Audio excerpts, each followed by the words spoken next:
some principles of prophecy.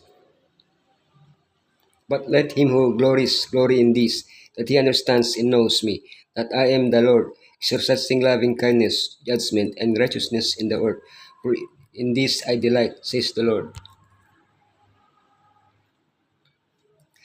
Symbols, ambiguous phrases, comparisons, strange actions on the part of the prophet.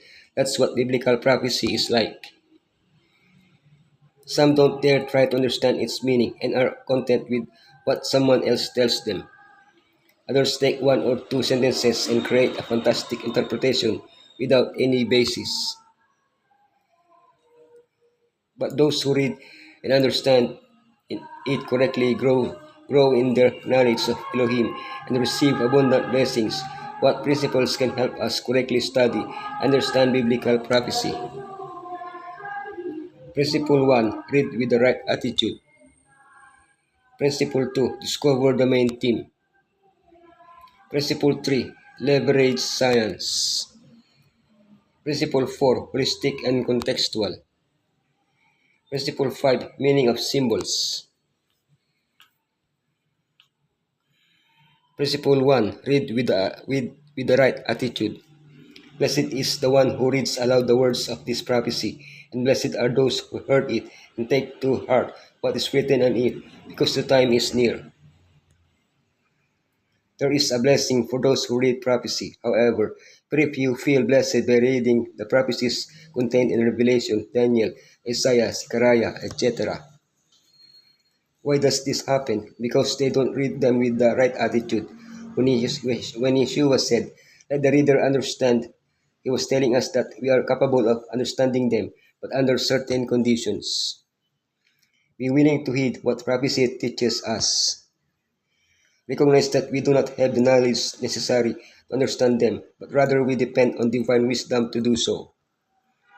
Reading prophecy to explain my perspective on how certain events will unfold, or without perceiving Elohim's voice in it, is not a correct approach. Principle 2. Discover the main theme, and how, from infancy, you have known the Holy Scriptures, which are able to make you wise for salvation through faith in Messiah Yeshua. The psalmist acknowledged that he could not comprehend Elohim's knowledge, for his knowledge is infinite. Paul tells us that Elohim's actions are unsearchable, that is impossible to study and understand. It is as impossible for us to understand the thought of Elohim as it is for us to touch the moon with our hand. Fortunately, Elohim has made an effort to come down to our level and help us understand something of his thoughts. In the Bible, the word of Elohim, even the simplest mind can perceive Elohim's love and the salvation he offers us. The plan of salvation is the main theme of the Bible and of course of the prophecies contained therein. Principle 3. Use science. But you, Daniel, roll up and seal the words of the scroll until the time of the end. Many will go here in order to bring increased knowledge. Along with the command to seal the book, to hide its contents until the time of the end, Daniel was told of an increase in the search for science, the knowledge necessary to understand it. When Yeshua became incarnate, his seal began to be broken. Some of Daniel's prophecies could now be understood. Later, they were supplemented by other prophecies written in an unsealed book, Revelation. In 1798, when Napoleon ended the papal hegemony that had maintained its iron grip for centuries, many saw this as the fulfillment of Daniel's prophecies.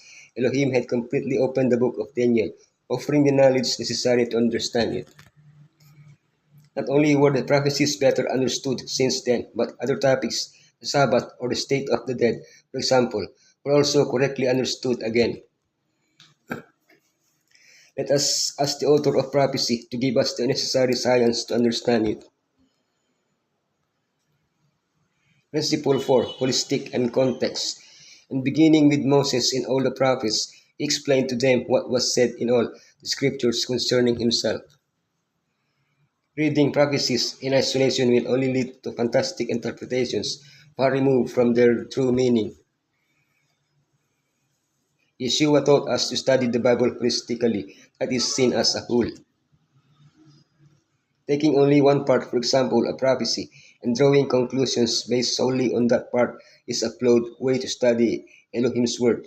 The correct approach is to compare these texts with others that address the same topic in various parts of the Bible. Another point is to consider is the context, that is, the context surrounding the text being studied. What do the texts before and after it say? Who wrote it, when, and why? Taking a passage out of context can make it say whatever you want, but not the truth it wants to teach us. Principle 5. Meaning of symbols. The mystery of the seven stars that you saw in my right hand and of the seven golden lampstands is this. The seven stars are the angels of the seven churches. The seven lampstands are the seven churches. Biblical prophecies are replete with symbols and images. In a few cases, the prophecy itself tells us its meaning. However, in most cases, its meaning is not explained. Trying to take these images literally is absurd. Yeshua does not have a sharp, two-edged sword coming out of his mouth. To understand these symbols, we must turn to other parts of the Bible where similar ideas or symbols are used. Let's look at some examples. What do the horns of the dread beast in Daniel 7:7-8 mean? They are kings and the kingdoms they represent. What does the sword coming out of Yeshua mouth in Revelation 1:16 mean? The Bible. Who is the woman in Revelation 12:1? God, God's faithful people.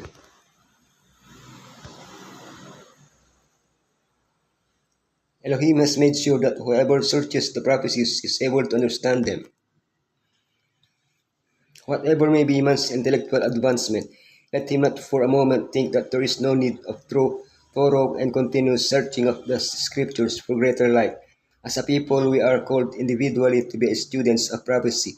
We must watch with earnestness that we may discern any ray of light which Elohim shall present to us. We are to catch the first gleamings of truth, and through prayerful study, clearer light may be obtained, which can be brought before others.